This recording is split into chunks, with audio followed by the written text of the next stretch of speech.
चलो बेटा, last class में हम लोग इलेक्ट्रॉन एफिनिटी या इलेक्ट्रॉन गेन एंथैल्पी के ऊपर डिस्कशन कर रहे थे। लास्ट में ये क्वेश्चन करा था। ठीक है, लास्ट क्वेश्चन जो हमने करा था वहां पर हमने ऑक्सीजन और सल्फर का E1 E2 कंपेयर करने के बाद एक न्यूमेरिकल देखा था जहां पर सेकंड डेल्टा Hg का वैल्यू आपको गिवन था और उस वैल्यू को कैसे सॉल्व करना था वो डिस्कस किया था। और आपको ये बताया था कि जब भी हम लोग बेसिकली दो एडजेसेंट पीरियड दो एडजेसेंट ग्रुप का Ea का क्वेश्चन कर रहे होंगे या फिर रैंडम Ea का क्वेश्चन कर रहे होंगे, उस केस में आपको हमेशा ये देखना है कि किसी इनर्ट गैस बनने के लिए कम इलेक्ट्रॉन का रिक्वायरमेंट होता है, उसका ये क्या हो जाएगा ज्यादा, और साथ ही साथ जहां एक्सचेंज होता है एक्सचेंज जरूर परफॉर्म करना है। चलिए, इसके बाद अगर हम लोग आगे बढ़े तो नेक्स्ट जो पॉइंट बनता है यहां पर वो क्या बनता है, that is relation between IE and EA। Relation between IE and EA, EA के बदले में डेल्टा Hg लिख देता हूं, ज्यादा परफेक्ट टर्म हो जाएगी। IE और EA के लिए जब हम लोग डिस्कशन कर रहे हैं क्या कंडीशंस बन रही है, ध्यान सुनेगा। अभी तक हमने जो कंपैरिजंस करे वहां पर हमने IE का कंपैरिजन IE से किया और EA का कंपैरिजन EA से किया, लेकिन कई बार एग्जाम में ऐसे क्वेश्चन बनते हैं जहां पर IE देकर EA पूछा जाता है या EA देकर IE पूछा जाता है। तो ऐसे क्वेश्चंस को सॉल्व करने के लिए तीन यहां पर हम लोग रिलेशंस डिराइव कर रहे होंगे। वो रिलेशंस क्या क्या है ध्यान से देखिएगा। मान लो एक एटम है X और इसमें पहले अपन ने IE दिया, तो जब X को IE दिया तो इसमें से इलेक्ट्रॉन रिमूव हो जाएगा और ये फॉर्म हो जाएगा X प्लस और निकल जाएगा यहां से। जब हम लेफ्ट टू राइट इस प्रोसेस को देख रहे हैं, ये रिएक्टेंट है और ये प्रोडक्ट है, तो ये प्रोसेस क्या दिख रहा है बेटा, आयोनाइजेशन का। इसमें आपने जो IE दी है वो किसको दी है बेटा, X को। जब X को आयोनाइजेशन एनर्जी दी गई है तो उसमें से इलेक्ट्रॉन निकल गया। लेकिन जब इसी प्रोसेस को आप रिवर्स डायरेक्शन में देखेंगे बेटे, तो रिवर्स में ये प्रोसेस EA या एडिशन ऑफ इलेक्ट्रॉन का हो जाएगा, इलेक्ट्रॉन गेन एंथैल्पी का प्रोसेस हो जाएगा। लेकिन इलेक्ट्रॉन गेन X में हो रहा है या X प्लस में हो रहा है बेटा, X प्लस में। तो यहां पर हम लोग बोलेंगे कि delta Heg of X plus, क्योंकि X प्लस में इलेक्ट्रॉन गेन कर रहा है और दोनों का मैग्नीट्यूड जो होगा वो बराबर होगा। क्यों, प्रोसेस रिवर्सिबल है बेटा। रिवर्सिबल प्रोसेस का ये कैरेक्टरिस्टिक होता है कि जब आप रिएक्टेंट से प्रोडक्ट जा रहे हो रहे या प्रोडक्ट से रिएक्टेंट जा रहे हो रहे, magnitude of energy will be same. हाँ, ये प्रोसेस अगर एंड है तो ये प्रोसेस एक्सो होगा, लेकिन मैग्नीट्यूड बराबर होगा। आगे बढ़ते हैं। इससे हमें क्या पता चला कि IE देकर ये पूछा जा सकता है या EA देकर IE पूछा जा सकता है। उसमें केस दो तरह के बनेंगे। पहला EA देकर IE, यही पढ़ रहे हैं हम इस पूरे टॉपिक में। क्वेश्चन दो टाइप के बनेंगे। न्यूट्रल एटम देकर सकता है, मतलब आयन और न्यूट्रल का कंपैरिजन, ये देकर ये या ये देकर ये। और एक क्वेश्चन ऐसा बनेगा जहां न्यूट्रल देकर न्यूट्रल के बारे में पूछेगा। तो अभी आप देखें, I of any neutral atom is equal to delta Heg of its cation।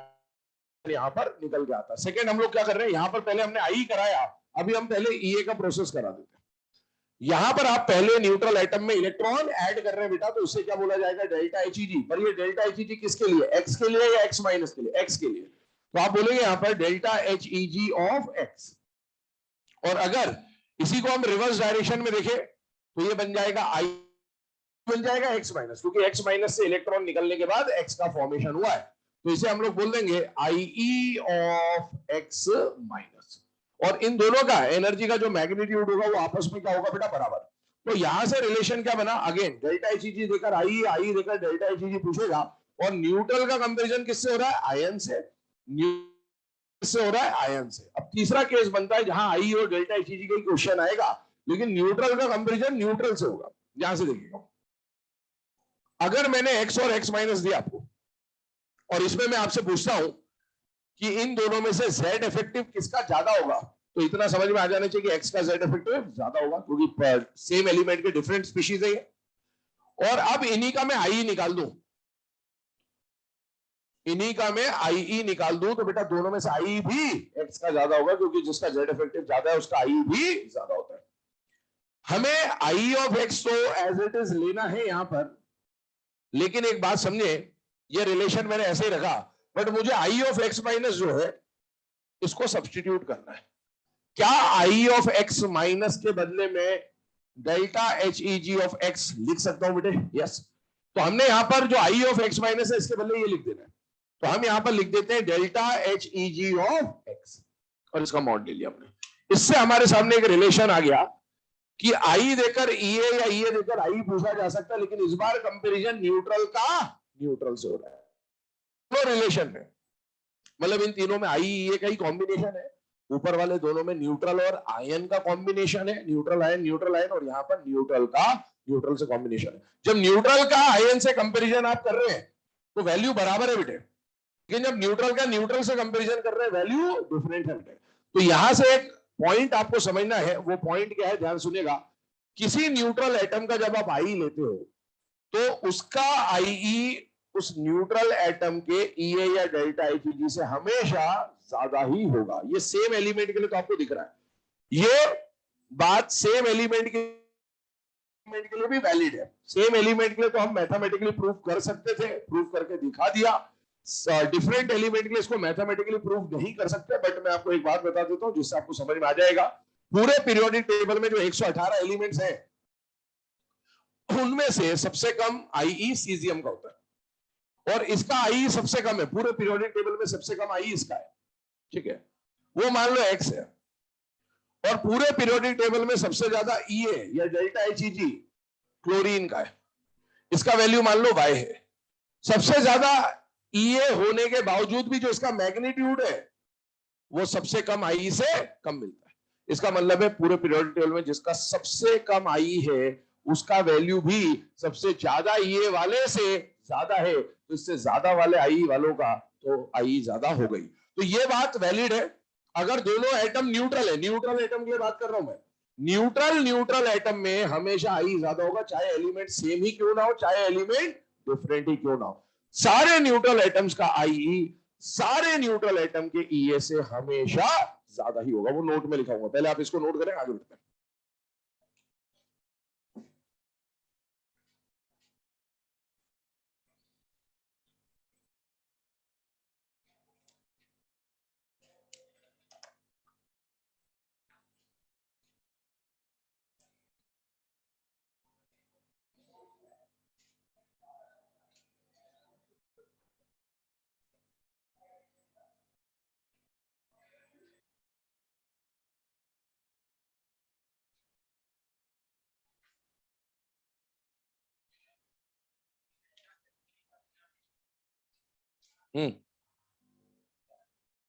Chlorine magnitude की बात करते बेटा, तो डेल्टा एचईजी जब भी लिया जाता है मॉड लिया जाता है, और नेगेटिव डेल्टा एचईजी की बात करते हैं हम ईए के रिस्पेक्ट में देखते हैं, है ना, ये ध्यान रखना।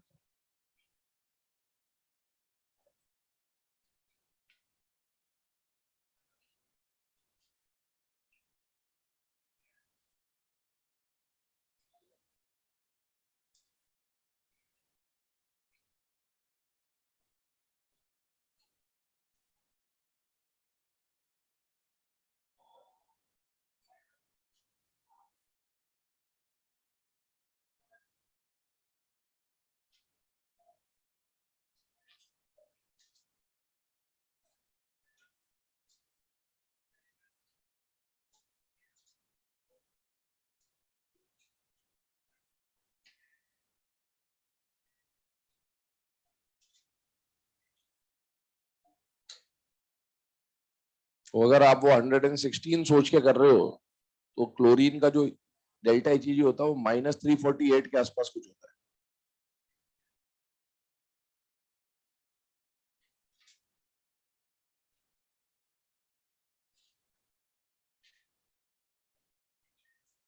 चलो बेटा ना, अब ये तीनों रिलेशन लिखने के बाद यहाँ पर एक नोट आपको लिखा दिया जा रहा है, जहां पर मैंने आपको बोला था कि न्यूट्रल एटम का आई हमेशा न्यूट्रल एटम के ईए या डेल्टा एचईजी से हमेशा क्या मिलेगा, ज्यादा। नोट लिखिएगा, IE of any neutral atom, IE of any neutral atom is always greater than IE of any neutral atom is always greater than delta HEG of any other neutral atom. Delta HEG of any other neutral atom. IE of any neutral atom is always greater than any other neutral atom. ठीक है ना, जहां पर सारे magnitude के हिसाब से, क्योंकि एक प्रोसेस एंडो होगा तो दूसरा एक्सो होगा, लेकिन हाँ हम लोग मॉड की बात कर रहे हैं, मैग्नीट्यूड की बात कर रहे हैं कि एनर्जी का जो चेंज आएगा वो हमेशा आईई में क्या रहेगा, ज्यादा, और ईए में क्या रहेगा, कम। अब इसके ऊपर क्या क्या क्वेश्चन फ्रेम हो सकते हैं, पहले क्वेश्चन बोल दे रहा हूँ, लिखिएगा। फर्स्ट क्वेश्चन लिखिएगा, ये जो क्वेश्चन अभी लिखाया जा रहा है आपको, ये एग्जाम में आया हुआ क्वेश्चन, ठीक है ना। लिखिएगा, if IE of sodium is 5.1 electron volt, if IE of sodium is 5.1 electron volt, then determine delta HEG, then determine delta HEG of Na plus ion. पहला ऑप्शन 0 इलेक्ट्रॉन वोल्ट, दूसरा option 2. तीसरा option 5.1 electron और चौथा option 10.2 electron volt. Correct option है third. पहले तो question को देखकर समझने की कोशिश करें बेटा। क्वेश्चन में आपको डेल्टा एचईजी पूछा है, इतना आपको समझ में आ जाने चाहिए क्वेश्चन से कि ये क्वेश्चन में आई और ये मिक्स है, मतलब ये वाले तीन में से कोई रिलेशन काम में आएंगे। आई देख ये देकर ये पूछता तो जो हम पढ़ चुके हैं उनमें से कुछ काम में आता, लेकिन आई देकर ये या ये देकर आई पूछा तो ये रिलेशन काम में आएंगे। और उसके बाद दूसरा फैक्ट क्या देखना है, क्वेश्चन में कॉम्बिनेशन कैसा दिया है, न्यूट्रल दे रखा है या न्यूट्रल और आयन दे रखा है। तो क्वेश्चन में न्यूट्रल और आयन का कॉम्बो दे रखा है, मतलब न्यूट्रल का आई दिया है और आयन का पूछा है, या आयन का देकर न्यूट्रल का पूछा है, मतलब ये न्यूट्रल और आयन का कॉम्बो। और न्यूट्रल और आयन का कॉम्बो आएगा तो या तो केस नंबर 1 लगेगा या केस नंबर 2 लगेगा। जब न्यूट्रल का न्यूट्रल से कंपैरिजन होगा तो केस नंबर 3 लगेगा। और केस नंबर 1 से काम सॉल्व होगा क्योंकि न्यूट्रल का आई दिया है और कैटायन का डेल्टा एचईजी पूछा है, दोनों का वैल्यू क्या आएगा, बराबर। में एक ट्विस्ट और ला सकते हैं, वो ट्विस्ट क्या है ध्यान से सुन लेना। अभी आपको न्यूट्रल कैटायन जो न्यूट्रल है, न्यूट्रल ई कितना दे रखा, 5.1 जो ऑप्शन में दिया हुआ उसके बदले ऐसा बोल देता है एक बार प्लस 5.1 और माइनस 5.1 आता तो 5.1 ये तो पक्का है, लेकिन प्लस आता या माइनस आता, माइनस आता। क्यों आता, क्योंकि प्लस 5.1 दे रखा, क्वेश्चन में जो आंसर उसका उल्टा होगा। क्यों होगा, क्योंकि प्रोसेस अगर क्वेश्चन में माइनस 5.1 दिया होता तो आपका आंसर प्लस 5.1 आता। ये बात ध्यान रखिए क्योंकि रिवर्सिबल प्रोसेस की बात हो रही है, तो ये एक से आप सॉल्व कर सकते हैं। चलिए क्वेश्चन लिखिएगा, if delta HEG of an atom A, if delta HEG of an atom A 100 kilojoule per mole is 100 kilojoule per mole, then determine IE of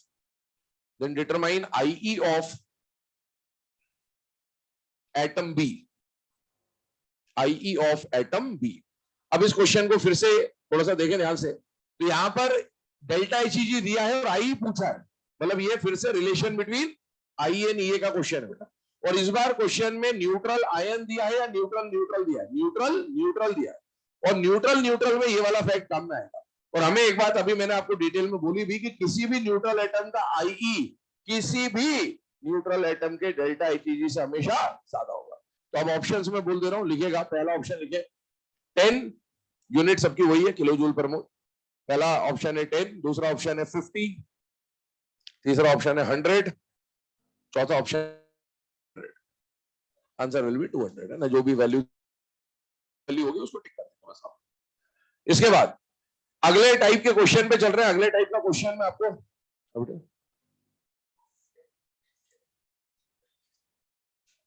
different में भी नोट देखो ना, अभी यहां मैं क्या बता रहा था भाई, सीजियम और क्लोरीन क्या बताया था, सेम में तो ये बात वैलिड है ही, पर न्यूट्रल डिफरेंट हो तो भी ये लगेगा। अगर यहाँ पर आप आई ऑफ एक्स ले रहे हो, ई ऑफ वाई ले रहे हो, जेड ले रहे हो, कुछ भी ले रहे हो, किसी भी न्यूट्रल एटम का आई किसी भी दूसरे न्यूट्रल एटम के ई से हमेशा ज्यादा होगा। पूरे पीरियोडिक टेबल में 118 में से किसी का भी आई ले ले और 118 में से किसी का भी ई ले ले, किसी का भी मतलब है ना, ये ज्यादा ही होगा। अब क्या बोलूं, समझ में आ गया? अब इससे अगर समझ नहीं आ रहा दरवाजा खुला है, ठीक है, फिर इसके आगे मैं नहीं समझा सकता। चले आगे, हाँ, फिर किसी और से समझ ले जिससे वो समझ में आ रहा, वो भी नहीं, वो तो और तो तमाचे मार टका देगी, ठीक है। तो है ना, अभी इसके आगे अगला जो क्वेश्चन क्या फ्रेम हो सकता है समझ। देखिए अगला क्वेश्चन ऐसा बनता है कि मान लो एक एलिमेंट दिया फ्लोरीन और एक एलिमेंट दिया क्लोरीन, है ना। मैं जो अभी आपको क्वेश्चन समझा रहा हूँ बेटा, इसमें वैल्यूज में रैंडमली ले रहा हूँ, तो आप सिर्फ क्वेश्चन का टाइप समझिए कि क्या है। फ्लोरीन का सपोज आई, क्वेश्चन में बोला है कि कुछ वैल्यूज है आपके सामने, और ये जो कुछ वैल्यूज हम लोग डिस्कस कर रहे होंगे, ये फ्लोरीन और क्लोरीन और ईए या डेल्टा एचईजी को रिप्रेजेंट कर रहा है। सपोज मान लो एक मैंने लिया 100, एक लिया मैंने 200, एक लिया मैंने 400 और एक ले लिया मैंने 600, ये वैल्यूज ले ली मैंने रैंडमली। अब आपको बोला कि ये जो चार, these value represent IE of fluorine and chlorine randomly, कोई किसी का भी कुछ भी हो सकता है।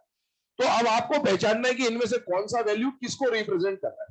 तो एक बात आपको समझ में आनी चाहिए, क्या यहां पर हम न्यूट्रल एटम का कंपैरिजन कर रहे हैं या आयंस का कंपैरिजन कर रहे हैं? बेटा न्यूट्रल एटम, और न्यूट्रल एटम में आई का वैल्यू हमेशा बड़ा होगा और डेल्टा एचईजी का वैल्यू हमेशा छोटा होगा, चाहे वो कोई भी एटम। तो एक बात समझ में आनी चाहिए कि इनमें से दो आई की वैल्यू है और दो डेल्टा एचईजी की वैल्यू, मतलब जो बड़ी वैल्यू होंगी वो आई होंगी और जो छोटी वैल्यू होंगी वो, क्या ये बात समझ में आ रही है आपकी? अब अगर आपने ये पहचान लिया तो बाकी तो एलिमेंट्स आप पहचान ही जाएंगे। फ्लोरीन और क्लोरीन, इनमें से एक फ्लोरीन का आई है, एक क्लोरीन का आई है, किसका आई ज्यादा होता है? फ्लोरीन का। तो बड़ी वाली वैल्यू फ्लोरीन के आई को रिप्रेजेंट कर रहा है और छोटा वाली वैल्यू क्लोरीन के आई को रिप्रेजेंट कर रहा है। और डेल्टा एचईजी में क्लोरीन ज्यादा होता है और फ्लोरीन कम होता है। अगर फ्लोरीन क्लोरीन की कुछ आई हो, मैं है ना रैंडमली, ये वैल्यू गलत है, ध्यान रखना, ये रैंडम लिया गया है बस आपको टाइप समझाने के लिए। क्वेश्चन लिखिएगा, if the given values represent IE and delta HEG of fluorine and chlorine, if the given values represent IE and delta HEG of fluorine and chlorine, then determine which value represents what. Then identify which values represents what. It's what. ठीक है, तो आपके सामने एक solution मैंने बना दिया already, तो आप इसको देख के कर सकते हैं। बट फिर से बोल दे रहा हूँ, वैल्यूज रैंडमली लिए, वैल्यू सही नहीं है, बट अपने टाइप समझा कि क्या टाइप बन सकता है क्वेश्चन का।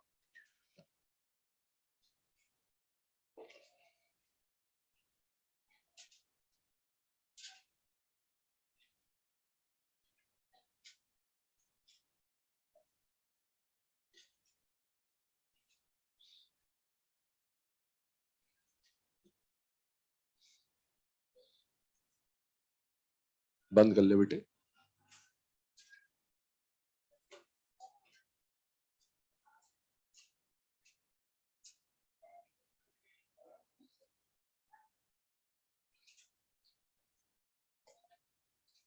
चलिए अब आते हैं अगले क्वेश्चन पे। एक लास्ट क्वेश्चन इसके ऊपर और समझ लेते हैं, फिर एक नोट लिखा दूंगा लास्ट में आपको, फिर आगे बढ़ेंगे ईएन की तरफ। देखिए क्वेश्चन क्या है, ये जो क्वेश्चन पहले हम लोग डिस्कस करने वाले हैं, इस क्वेश्चन का नीट में आने का प्रोबेबिलिटी बिल्कुल ना के बराबर है, पहली बात बताता हूं आपको, ठीक है। लेकिन यहाँ पर एक कॉन्सेप्ट हम लोग समझ रहे होंगे, इस वाले कॉन्सेप्ट को हम लोग और है ना थोड़ा सा अप्लाई कर रहे होंगे, इस वाले कॉन्सेप्ट को और इस वाले कॉन्सेप्ट को, तो दोनों को मिक्स करके एक क्वेश्चन बनता है ये वाला। और ये क्वेश्चन यहाँ के पेपरों में आपको देखने को बहुत फ्रीक्वेंटली मिल जाएगा, इसलिए बताते रहो, ठीक है। पर एक कुछ सीखने को ही मिलेगा, एक कॉन्सेप्ट आपका बेटर हो जाएगा यहाँ पर, इसलिए इसको डिस्कस करते हैं, ठीक है। आपको दिया गया कि इन सबका आई का ऑर्डर बनाना है, किसका? Ionisation energy. क्वेश्चन लिखिएगा, determine the correct order of IE for, determine the correct order of IE for, है ना। और चार स्पीशीज आपको दे रखे हैं, F, Cl, F minus and Cl minus, F, Cl, F minus and Cl minus। चलिए अब मैं जो बताते जा रहा हूं उसको ध्यान सुनते जाइएगा। ये बेटा न्यूट्रल, और इन चारों की आपको क्या निकालना है? आईई। हमने जब आई पढ़ा था, पूरा टॉपिक आयनाइजेशन एंथैल्पी का पढ़ा था, वहां पर हम हमेशा आइसोलेटेड न्यूट्रल एटम के बारे में बात करते थे कि न्यूट्रल एटम के आई का प्रोसेस कैसा होता है, एंडो। वहां पर हमने न्यूट्रल एटम और कैटायंस की बात करी। एक्चुअली जब हम सक्सेसिव आई पढ़ते थे, याद करो, success M, M plus, M plus two, M plus three, जब आप आई टू की बात कर रहे होगे न्यूट्रल एटम के, वो कैटायन का आई वन है। जब आई थ्री की बात कर रहे होगे वो कैटायन का आई टू है, इस तरह की बात है। तो हमने जब आई पढ़ा तो हमने न्यूट्रल एटम और कैटायंस का आई पढ़ लिया, उसी के ऑर्डर्स बनाए हमने वहां पर, जो भी बनाया I one, I two, I three, four, वो न्यूट्रल या फिर कैटायन के आई का ऑर्डर था। हमने वहां पर एनायन के आई का ऑर्डर नहीं पढ़ा। क्यों नहीं पढ़ा? क्योंकि एनायन का आई से सॉल्व नहीं होता है। एनायन का आई डेल्टा HEG या EA से सॉल्व होता है। किसी भी एनायन का आई हमेशा उसके न्यूट्रल एटम के डेल्टा HEG के बराबर होता है। तो देखो न्यूट्रल न्यूट्रल को तो हम लोग आई के कॉन्सेप्ट से सॉल्व करेंगे, लेकिन जब एनायन का आई आएगा तो इसको सॉल्व करेंगे, लिख भी दे रहा हूं, solve using delta HEG of neutral atom. इनका जो न्यूट्रल एटम होगा HEG का ऑर्डर आएगा, वही इनके आई का ऑर्डर आएगा, क्योंकि इसका डेल्टा HEG होगा और उसके जो एनायन का आई होगा बराबर होगा, ऑर्डर वही आएगा। अभी देखिए इसको सॉल्व करते। सबसे पहले न्यूट्रल वाले आई का ऑर्डर बनाते हैं।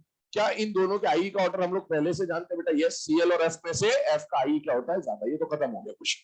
अब इन दोनों पे मशक्कत करनी है। देखिए क्या करना है, आई ऑफ F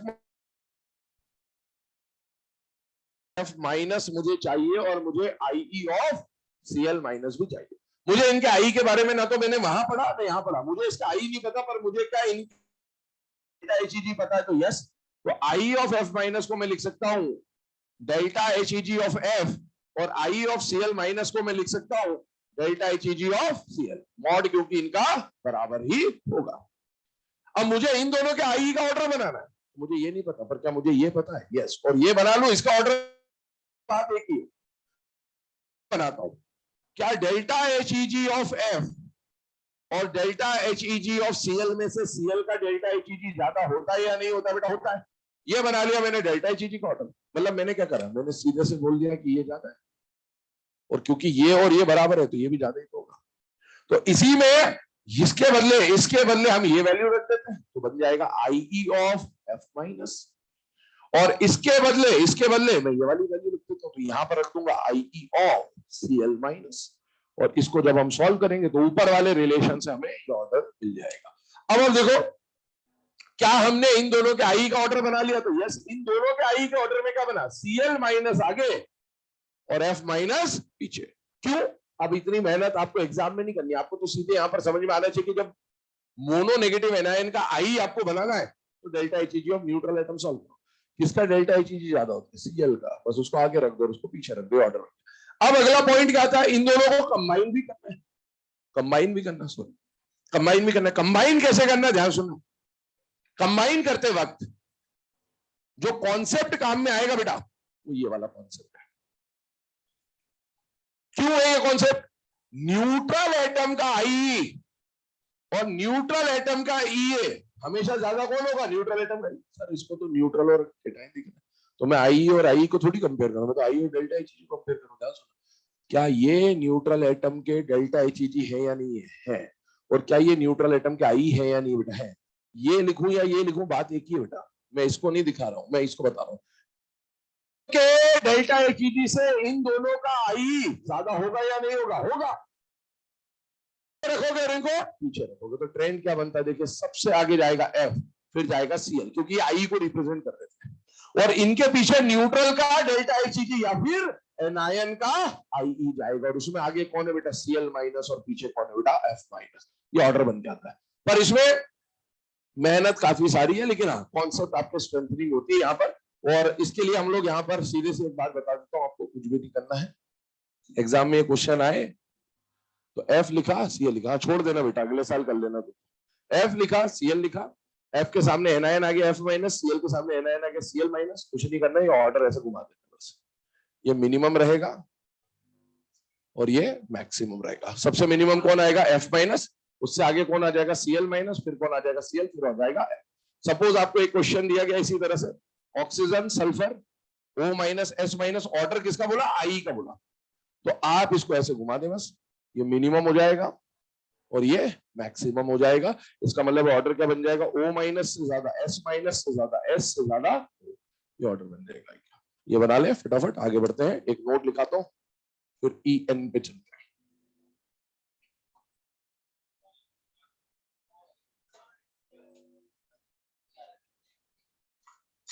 आएगा नहीं एग्जाम में वैसे, यहां आएगा, चलेगा, ठीक है, देख लेना। है बेटे, याद है शॉर्टकट ना? बस इसे ही कर लेना, यहां मेहनत मत करना ज्यादा।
चलो बेटा, ये क्वेश्चन लिखने के बाद अब यहाँ पर एक कंक्लूजन हम लोग कर रहे हैं। जब हमने आई पढ़ा था तो आई के टाइम पर मैंने आपको स्टार्टिंग में एक पॉइंट लिखाया था कि for neutral atom I is always an endothermic process, और मैंने एक बात बोली थी कि आयंस के लिए कभी कभार आई कैसा हो सकता है, एक्सो भी हो सकता है। मैंने बोला था जब ईए पढ़ लेंगे तब लास्ट में ऊपर डिस्कशन यहाँ पर कर दे रहा हूँ, ध्यान सुन लीजिएगा। सबसे पहली बात, जब कल हमने ये पढ़ा था, डेल्टा एचईजी पढ़ा था, तो मैंने ऐसे ही कुछ आपको डेल्टा एचईजी पे बताया था कि न्यूट्रल है। डेल्टा एचईजी की बात कर रहा हूं फिलहाल, मैं आई की बात नहीं कर रहा हूं, डेल्टा एचईजी की बात कर रहा हूं। डेल्टा एचईजी मैंने बोला न्यूट्रल एटम के लिए जनरली डेल्टा एचईजी का जो प्रोसेस होता है वो एक्सो होता है, और ग्रुप 18 ग्रुप 2 नाइट्रोजन में क्या होता है, एंडो। कैटायन जब भी आएगा तो कैटायन में इलेक्ट्रॉन हमेशा अट्रैक्ट होगा, और जब जब अट्रैक्शन होगा तब तब एनर्जी रिलीज होगी, तो वहां प्रोसेस कैसा होता था, एक्सो। और एनायन में जब आप इलेक्ट्रॉन जोड़ने जाते थे तो करने एनर्जी देनी पड़ती है, वो प्रोसेस हमेशा कैसा होता था, एंडो। अब आते हैं आई पर। न्यूट्रल एटम के लिए आई का प्रोसेस हमेशा एंडो, ये आपको पहले भी दिखाया जा चुका है।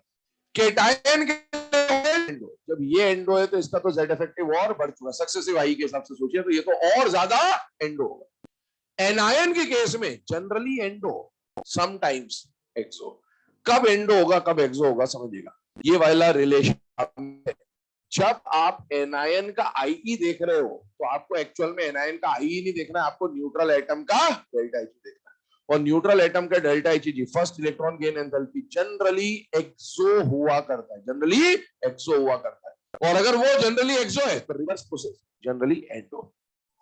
और वहां पर तीन केस में, ग्रुप 18, ग्रुप 2 और नाइट्रोजन में प्रोसेस एंडो होता था, वही वाले केस यहां पर एक्सो हो जाएंगे। आइए उसी को समझा रहा हूं, यहां पर देखिएगा। ऑक्सीजन में पहला इलेक्ट्रॉन ऐड किया आपने, ये डेल्टा एचईजी का प्रोसेस है, और डेल्टा एचईजी में आपको O माइनस मिला, और नियॉन में एक इलेक्ट्रॉन ऐड किया, डेल्टा एचईजी का प्रोसेस है, N माइनस मिला। बेटा यहां पर ये जनरल वाला प्रोसेस है, फर्स्ट वाला, इसका डेल्टा एचईजी जनरली क्या होगा, एक्सो, और इसका डेल्टा एचईजी जनरली क्या होगा, एंडो। लेकिन जब रिवर्स देखोगे तो अगर इसका डेल्टा एचईजी एक्सो है तो ये कैसा हो जाएगा, एंडो। यही तो मैंने आपको बोला कि जनरल वाले जो केसेस होते थे उसमें आई का प्रोसेस, जनरल वाले जो केस होते हैं उसमें आई का प्रोसेस, एनायन के लिए आई का प्रोसेस कैसा होगा, एंडो। एनायन के लिए आई का प्रोसेस एंडो, एनायन के लिए आई का प्रोसेस एंडो, कब, जनरल। लेकिन जब ग्रुप 18, ग्रुप 2 और नाइट्रोजन आएगा, उस केस में ये वाला प्रोसेस क्योंकि एंडो है, तो नियॉन माइनस के लिए आई का प्रोसेस क्या हो जाएगा, एक्सो। मतलब एनायन के लिए आई का प्रोसेस एक्सो हो जाएगा, एनायन के लिए आई का प्रोसेस एक्सो हो जाएगा, कब, जब ग्रुप 8 या नाइट्रोजन आ रहा होगा। तो एक कंक्लूजन हमारे सामने निकल के आता है कि most of the time, 99% of the time I will be endo, लेकिन नाइट्रोजन के एनायन वगैरह आ जाए तो उस केस में ये प्रोसेस हो जाएगा। स्टेटमेंट नंबर 1 बोल रहा हूं, लिखिएगा। For neutral atoms, for neutral atoms process of IE, for neutral atoms the process of will always be will always be endothermic. For neutral atoms the process of IE will always be endothermic. यही चीज आप चाहें तो cation के लिए भी लिख सकते हो, मैं केटायन के लिए लिखा नहीं रहा हूं, बट केटायन के लिए यहां पर लिख दिया मैंने, ऑलवेज एंडो है, तो आप चाहेंगे तो ये लिख लेंगे। और सेकंड पॉइंट बोल रहा हूं, लिख लीजिएगा।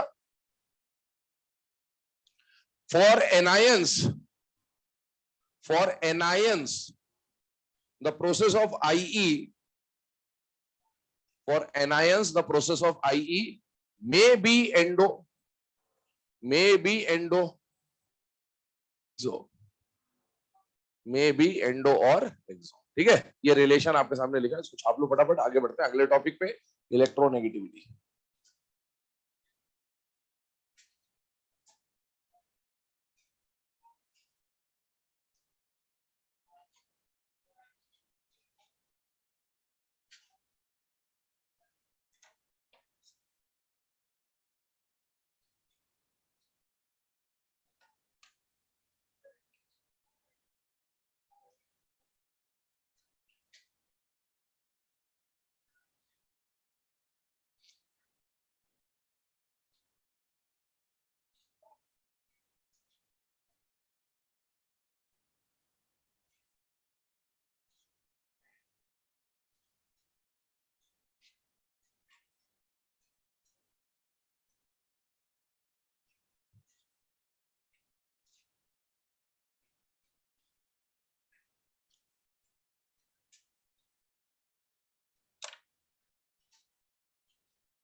चले बेटा ना, अब ये EN और सॉरी ये जो है डेल्टा HEG जो है, ये आई का जो रिलेशन था वो यहाँ पर खत्म होता है। हम लोग स्टार्ट कर रहे हैं इस चैप्टर का लास्ट टॉपिक है, दैट इज इलेक्ट्रोनेगेटिविटी के बारे में कुछ बातें पहले आपको क्लियर कर देना चाह रहा हूँ, ध्यान सुन लीजिएगा। अभी तक इससे पहले जो पॉइंट्स हम लोगों ने पढ़े, जैसे हमने रेडियस पढ़ा या आई पढ़ा या ये पढ़ा, वो सब एटॉमिक प्रॉपर्टीज है। हम एटॉमिक रेडियस या आइसोलेटेड एटम की आईई या आइसोलेटेड एटम के लिए ही ईए पढ़ रहे थे। तो अभी तक जो हमने प्रॉपर्टीज पढ़ी वो अकेले एटम की प्रॉपर्टी थी जनरली, लेकिन जब हम EN पढ़ रहे हैं तो EN is a property of a bonded atom. क्यों इसको हम लोग लास्ट में पढ़ रहे होते हैं? क्योंकि अगला चैप्टर जिसमें हम लोग मूव करने वाले हैं वो चैप्टर है बेटा केमिकल बॉन्डिंग। और केमिकल बॉन्डिंग में हम लोग यही पढ़ रहे होंगे कि एटम कौन कौन से तरह के बॉन्ड बनाएगा। पहली बात तो बॉन्ड तो बनाएगा, क्यों बनाएगा कि इनर्ट गैसेस के अलावा लगभग लगभग पीरियोडिक टेबल का हर एलिमेंट आपको बॉन्डेड फॉर्म में मिलेगा, आइसोलेटेड फॉर्म में नहीं मिलेगा। तो एटम आगे जाके बॉन्डेड फॉर्म में मिलने वाला, तो वहां पर ये आई या ये काम नहीं आएगा। क्यों? क्योंकि ये तो अकेले एटम की प्रॉपर्टी थी, बॉन्डेड एटम की प्रॉपर्टी है ही नहीं। तो हमें वहां पर जब केमिकल बॉन्डिंग में क्वेश्चन सॉल्व करने होंगे तो हमारे पास वहां पर जंग लड़ने के लिए कोई हथियार चाहिए, और वो हथियार यही रहेगा। हम EN से सॉल्व करेंगे वहां पर चीजों को, डेल्टा EN ज्यादा EN का बॉन्ड स्ट्रेंथ बॉन्ड लेंथ सब कुछ EN पे चल रहा हो। तो ये हम लोग इसीलिए पढ़ रहे हैं ताकि इसका यूज हम लोग आगे जाके कर सकें, और ये आइसोलेटेड एटम की प्रॉपर्टी नहीं होगी, ये बॉन्डेड एटम की प्रॉपर्टी। अब डिफरेंस क्या आएगा, डेफिनेशन क्या होगा, वो सब हम वन बाय वन डिस्कस करते जा रहे हैं, ध्यान सुन रहे हैं। सबसे पहली बात, दो एग्जाम्पल के हेल्प से हम लोग इसको समझने की कोशिश कर रहे हैं, ध्यान सुन लेना। डेफिनेशन वगैरह बाद में लिखाऊंगा, पहले एग्जाम्पल की बात करते हैं। एक एग्जाम्पल लिया हमने H2 और एक एग्जाम्पल लिया बेटा हमने HF। दोनों डायटोमिक मॉलिक्यूल लिए, पॉली एटॉमिक की बात बाद में देखी जाएगी जब केमिकल बॉन्डिंग देखा जाएगा। अभी डायटोमिक से हम लोग समझ लेते हैं बेसिक बात। ये दोनों जो एलिमेंट्स है बेटा, ये मेटल है या नॉन मेटल है? Non metal. ये मेटल है या नॉन मेटल है? Non metal. अगर मान लीजिए एक मेटल होता है एक नॉन मेटल होता है, बॉन्डेड फॉर्म की बात करो तो मेटल नॉन मेटल में जनरली कौन सा बॉन्ड बनता है? क्यों? क्योंकि मेटल की टेंडेंसी होती है इलेक्ट्रॉन लूज करने की, और नॉन मेटल की टेंडेंसी होती है इलेक्ट्रॉन गेन करने की। तो एक इलेक्ट्रॉन देने के लिए तैयार, एक इलेक्ट्रॉन लेने के लिए तैयार, कैटायन एनायन बन जाएगा, आयनिक बॉन्ड बन जाएगा, जनरली ये कहानी है। यहां पर आते हैं हाइड्रोजन और हाइड्रोजन, ये दोनों क्या है? Non metal.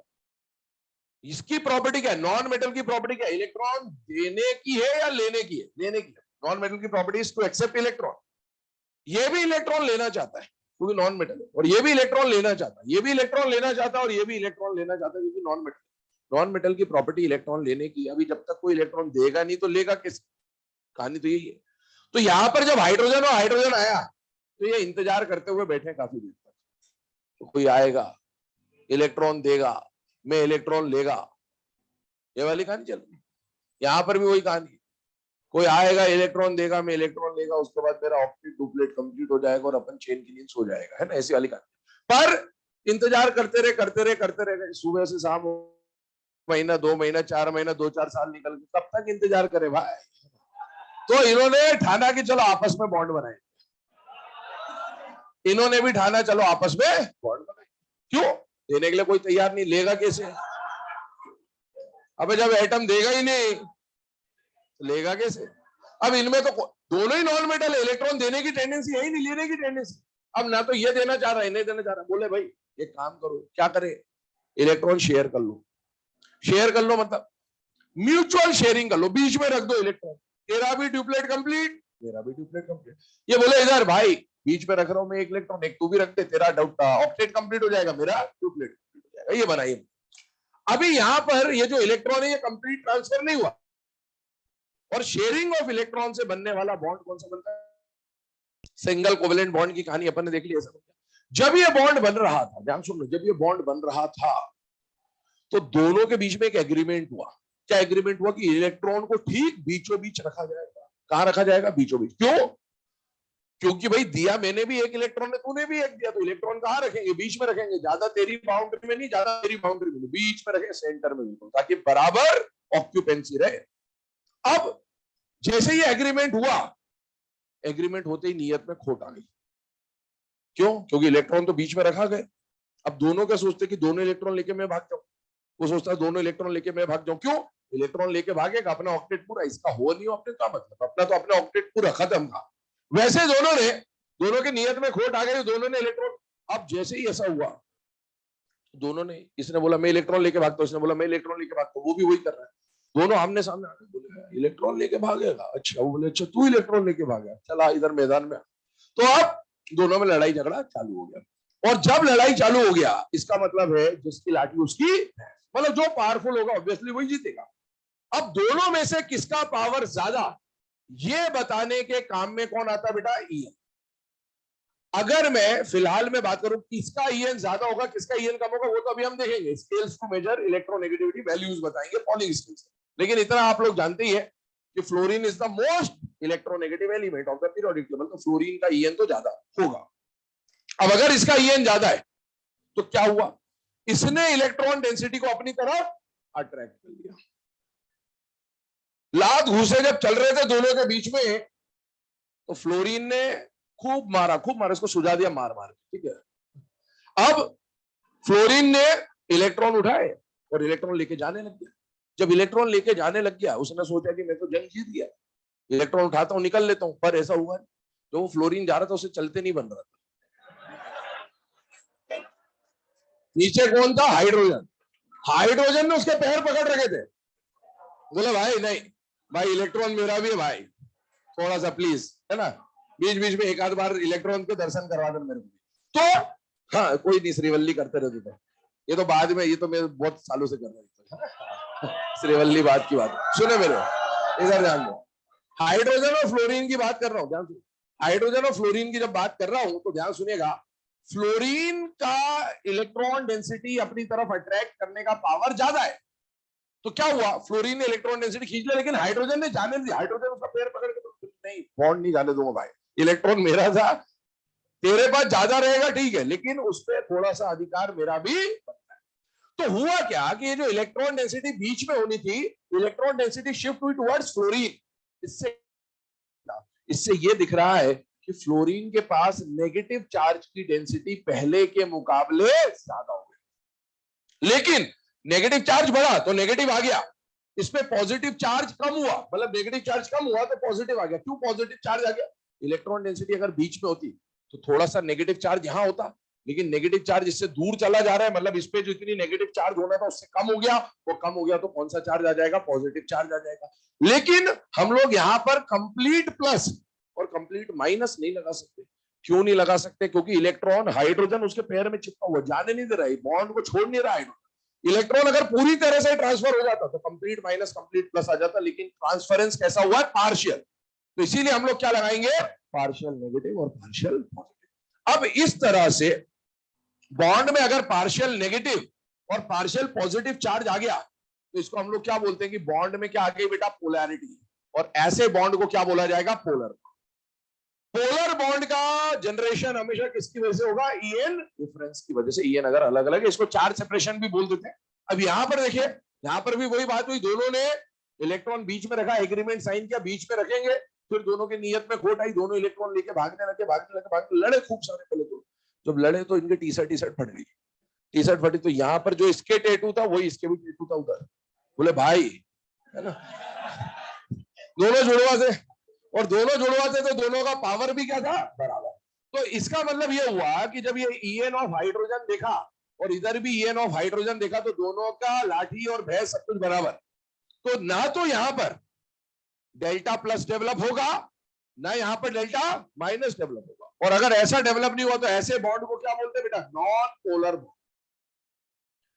तो ईएन का मतलब यहां से हम लोग क्या समझे, ईएन का मतलब क्या होता है, ईएन का मतलब वो प्रॉपर्टी होती किसी भी एटम की, चाहे कम हो चाहे ज्यादा हो। EN is that property of an atom by which it can attract the shared pair of electron towards itself.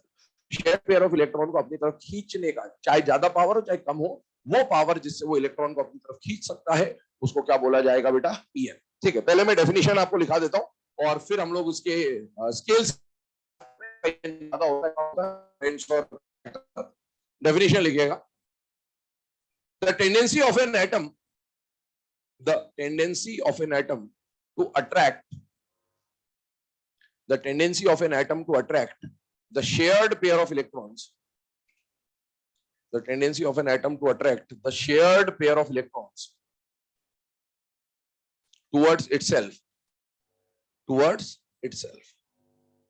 है ना। तो किसी भी कोवेलेंट बॉन्डेड मॉलिक्यूल में या कोवेलेंट बॉन्ड में जो शेयर्ड पेयर लिखा है, मतलब कोवेलेंट बॉन्ड की बात है। तो शेयर्ड पेयर ऑफ इलेक्ट्रॉन को अपनी तरफ खींचने का जो पावर होता है किसी भी आइटम का, उसको क्या बोला जाता है बेटा? ई। अब इसके बारे में 2-3 पॉइंट्स हैं बेसिक, लिखते जाइएगा, फर्स्ट पॉइंट बना के लिखिएगा। It is represented by EN. तो लिख ही देते हैं, कई बार ऐसा एक्स टाइप का सिंबल बना देते, काय बोलते हैं थोड़ा सा ऐसा, तो एक्स ए टाइप में लिखते हैं। अब जनरली हम लोग ऐसा लिखते हैं, ये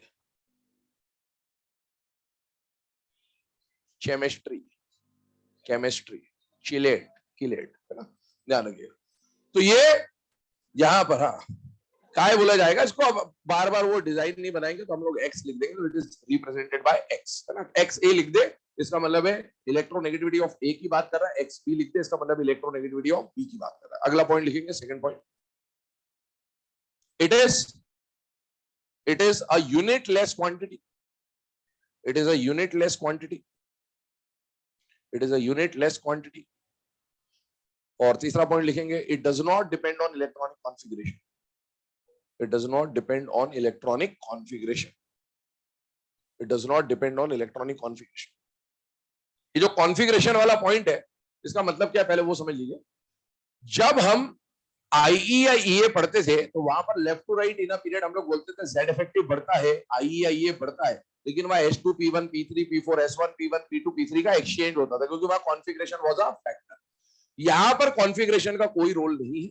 यहां पर आप लेफ्ट टू राइट जाओगे, लगातार ईएन बढ़ेगा, कोई एक्सचेंज एक्सचेंज कुछ भी नहीं होगा। क्यों नहीं होगा? क्योंकि ये कॉन्फ़िगरेशन पे डिपेंड नहीं करता। क्यों डिपेंड नहीं करता, उसका कारण समझिएगा। जो आई या ईए था, वो एटम की प्रॉपर्टी, अकेले एटम की प्रॉपर्टी। ये अकेले एटम की प्रॉपर्टी नहीं, ये रिलेटिव प्रॉपर्टी, ये दोनों के ऊपर डिपेंड कर रहा होगा क्या है क्या नहीं। तो इसमें कॉन्फ़िगरेशन का कोई मैटर आता ही नहीं, क्योंकि दो पे डिपेंड कर रहा है। और इसीलिए ये जो ईएन है, it does not depend on configuration. उससे पहले एक पॉइंट दिखाया है, it is a unitless quantity, उसके ऊपर बात कर लेता हूं, ध्यान सुनना। अभी जब आगे हम लोग अभी पॉलिंग स्केल पढ़ेंगे, उसके बाद मोलिकन स्केल पढ़ेंगे।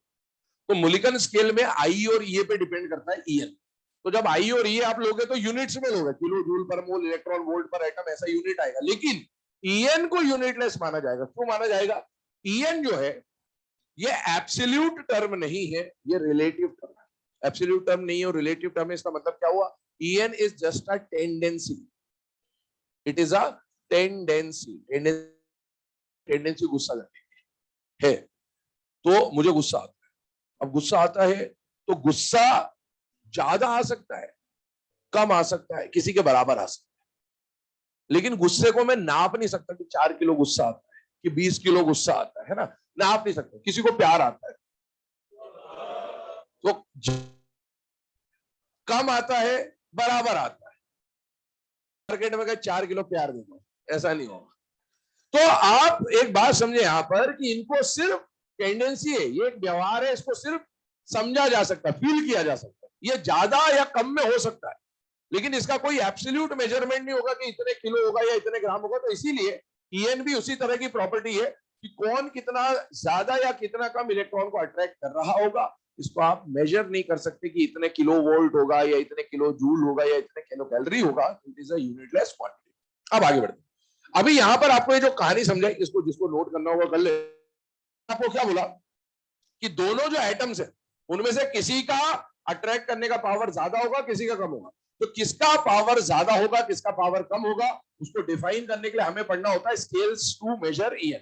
तो हम स्केल में कुछ वैल्यूज लिखेंगे यहां पर, और उन वैल्यूज से डिसाइड होगा, जिसका वैल्यू ज्यादा होगा उसका ईएन ज्यादा होगा, जिसका वैल्यू कम होगा उसका ईएन कम होगा। तो यहां पर मैं स्केल लिखता हूं, आपको वो नोट करना हो कर लीजिएगा। पहले हम लोग पॉलिंग स्केल के बारे में बात करेंगे।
चले बेटा, है ना। अब हम लोग इलेक्ट्रोनेगेटिविटी को मेजर कैसे करते हैं या कैसे हमें पता चलेगा कौन ज्यादा इलेक्ट्रोनेगेटिव है और कौन कम इलेक्ट्रोनेगेटिव है, उसके ऊपर डिस्कशन कर रहे हैं। That is scales to measure EM. सबसे पहला जो स्केल हमें पढ़ना है और यही हमारे लिए काम कर, यही इंपॉर्टेंट स्केल है। दो स्केल पढ़ेंगे बट यूज इसी को किया जाएगा। तो पहला जो स्केल है that is polling scale. Polling scale के बारे में कुछ बातें आपको यहाँ पर बताई जा रही है। पहले तो पॉलिंग स्केल को हम लोग इंपॉर्टेंस क्यों दे रहे होंगे, क्योंकि ईएन का कॉन्सेप्ट लाने वाले यही साइंटिस्ट, पॉलिंग ने इसको डिराइव किया था, इस पूरे कॉन्सेप्ट के बारे में बताया था। और दूसरा, इसके स्केल में जो वैल्यूज होती है उसको याद रख पाना थोड़ा सा आसान होता है दूसरे स्केल की वैल्यूज के मुकाबले। तो हम इसी को डिस्कस कर रहे हो। सबसे पहली बात, ये स्केल के बारे में एक बात यहाँ पर लिखी हुई है कि पॉलिंग स्केल किसके ऊपर बेस्ड है बेटा, बॉन्ड एनर्जी या रेजोनेंस पे। बॉन्ड एनर्जी की बात कर लेते हैं पहले। मैं आपको अभी जो बता रहा हूं इसका सिलेबस में कोई रेफरेंस नहीं है, बट आपको एक आइडिया लग जाएगा किस तरह से इसको कैलकुलेट किया गया, और एक दो लाइनें एनसीईआरटी में दे रखी है तो वो भी आपको समझ में आ जाएंगी। तो ध्यान सुन लेना, बस इसको देख लेना।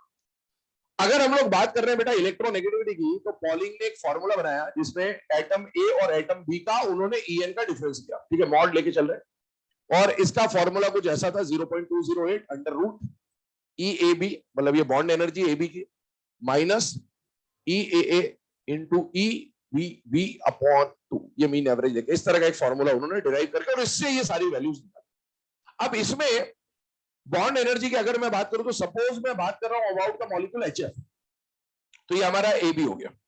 इसमें से इसको मैंने मान लिया बी और इसको मैंने मान लिया ए। थोड़ी देर आप हमेशा पॉजिटिव माइनस नेगेटिव, मतलब आप हायर माइनस लोअर करेंगे, ई ए बी लिख दो या ई बी ए लिख दो, कोई फर्क नहीं पड़ता। खैर, आपने यहां पर फॉर्मूले में ये जो कंपाउंड बना, ये बना कैसे, जब H2 और F2 का रिएक्शन आपने कराया तब जाके 2 मोल्स ऑफ HF बना होगा। तो ये आपके EBB, इसका बॉन्ड एनर्जी जो होगा वो EBB मान लिया हम लोग, इसका बॉन्ड एनर्जी जो होगा उसको EAA मान लिया हमने, और इसका बॉन्ड एनर्जी जो होगा उसको EAB मान लिया हम लोगों ने, और उसकी वैल्यू यहाँ पर सब्स्टिट्यूट कर दी। इसको सब्स्टिट्यूट करके जब इसको सॉल्व किया गया कुछ वैल्यू निकल गई। वो वैल्यू जो आई, सपोज वो वैल्यू थी 1.9, मान लिया हमने, अज्यूम कर लिया ये वैल्यू आई 1.9। यहां तक वो पहुंच गए, लेकिन यहां पर पहुंचने के बाद भी वो आंसर को सॉल्व नहीं कर पा रहे थे। क्यों नहीं कर पा रहे थे? क्योंकि दो वेरिएबल है और इक्वेशन एक ही है, तो आप दोनों वेरिएबल की वैल्यू कभी निकाल नहीं सकते। अगर एक ही इक्वेशन है, कम से कम दो इक्वेशन चाहिए होती है। अगर एक x है और एक y और 1.9 देगा तो ये तो बहुत सारी तरह के साथ सकता है। जैसे मान लो ये 10 होता, थोड़ी देर में ना कैलकुलेशन सिंपल हो जाएगा। ये 20 है, ये 10 है तो भी 10 आएगा, ये 30 है, ये 20 है तो भी 10 है। ऐसे मतलब इनफाइनाइट कॉम्बिनेशन बना सकते जब तक आपको इन दोनों में से किसी एक की वैल्यू ना पता हो। तो उन्होंने क्या करा, उन्होंने एक वैल्यू अज्यूम कर ली, क्योंकि बिना अजम्पशन के सॉल्व हो नहीं सकता। तो उन्होंने अजम्पशन माना फ्लोरीन को, और उन्होंने फ्लोरीन की वैल्यू अज्यूम कर ली। अब ये उन्होंने अज्यूम करा, 4 क्यों माना, इसका कोई रीजन नहीं। हो सकता है उनका बर्थ डेट रहा हो सकता है उनकी बीवी का बर्थ डेट रहा हो, कुछ भी हो सकता है। 4 उन्होंने मान लिया, इसका कोई लॉजिक नहीं। ठीक है, उन्होंने अज्यूम कर लिया 4, हम 4 लेके चल रहे हैं आज तक। अब ये